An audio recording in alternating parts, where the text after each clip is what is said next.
Hi friends, welcome to changing trend. మీ స్వాతిని. తాటిపండ అనే తరానికి అవును తాటిరొట్టు చాలా బాగుంటుంది అనే తరం వారికి ఎంతో రుచిగా ఉండి ఈ వంటకాన్ని పరిచయం చేస్తున్నాను. జూన్ ఆగస్టులో వచ్చే ఈ తాటిపండ్లు అమ్మేవారు ముందుగానే కాల్చి అమ్ముతారు. అవి బాగా ముగ్గినవి మనం తీసుకోవాలి. ముందుగా తాటిపండు తొక్కని తీసేసేయాలి.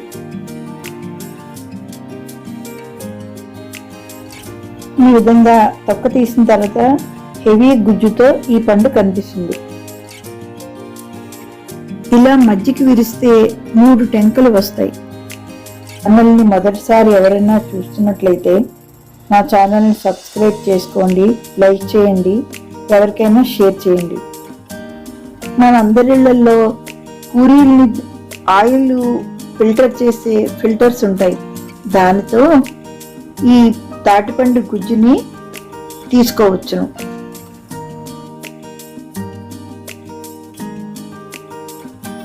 గట్టిగా ప్రెస్ చేసి రుద్దితే గుజ్జంతా వచ్చేస్తుంది.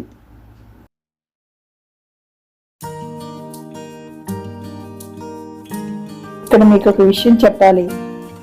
చిన్నతనంలో ఎవరన్నా తల సరిగ్గా దువ్వుకోకపోతే, ఒరే ఏమిట్రా అది తాటి పీచులాగా, ఆ జుట్టు ఏమిటి, నువ్వు వెళ్ళి తల దువ్వుకో అని దెబ్బలాడేవారు. ఈ విషయం పెద్దవాళ్ళకి బాగా తెలుస్తుంది. ఇది చూసే అని ఉంటారు. ఇలా వచ్చిన గుజ్జుని మనం ఫిల్టర్ చేసుకుని ఏ తీగలు పీచు లేకుండా తీసుకోగలగాలి. గుజ్జుని ఒక పక్కన మూత పెట్టి అట్టే పెట్టుకోవాలి.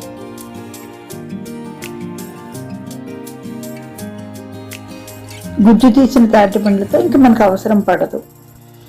బియ్యం రవ్వ బజార్ నుంచి అయినదైనా సరే, మిల్లు పట్టించుకున్నదైనా సరే 2 కప్పులు తీసుకోవాలి. దేనితో మెజర్మెంట్ తీసుకుంటామో దాంతోనే మిగిలి కూడా మెజర్మెంట్ తీసుకోవాల్సి ఉంటుంది.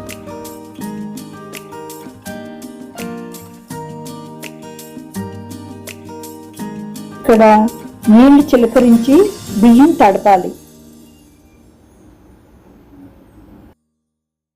ఈ విధంగా చేసుకుంటూ అంతా కలిసేటట్టుగా కలుపుకోవాలి. తర్వాత మూత పెట్టి 2-3 గంటలన నాననివ్వాలి. 2 గంటల తర్వాత అదే బియ్యంలో 1.5 బెల్లం తీసుకోవాలి. అంటే 2 గ్లాసుల బియ్యానికి 1.5 బెల్లం. టేస్ట్ని బట్టి ఇంకాస్త వేసుకుంటామంటే వేసుకోవచ్చును.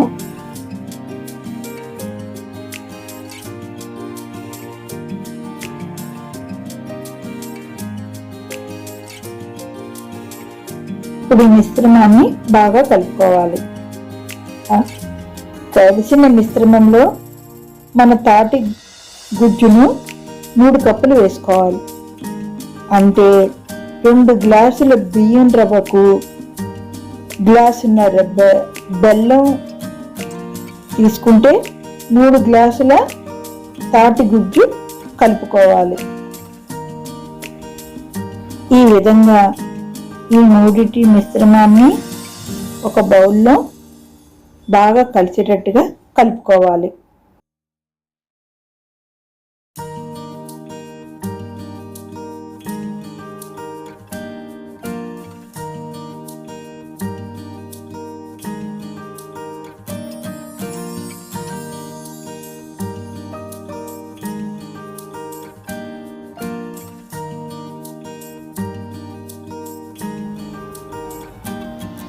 పెనం మీద ఆయిల్ పోసుకుని అన్ని వైపులా ఆయిల్ ఉన్నాక బాగా హీట్ ఎక్కిన తర్వాత ఈ లిక్విడ్ని సగం పోసుకుంటే సరిపోతుంది. ఆయిల్ చూసారా పైకి వచ్చింది. ఆ విధంగా ఉన్నాక మూత పెట్టుకుని బర్నర్ మాత్రం సిమ్లో ఉంచుకోవాలి. రొట్టెను సిమ్లో మాత్రమే కాల్చుకోవాలి. హైలో పెడితే తొందరగా మాడిపోతుంది. రొట్టెను నిదానంగా కాలనివ్వాలి.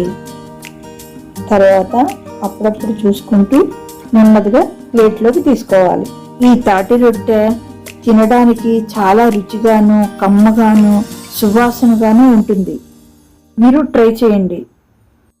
కామెంట్ బాక్స్లో కామెంట్ పెట్టండి. చేస్తారు కదా ఫ్రెండ్స్. Thanks for watching.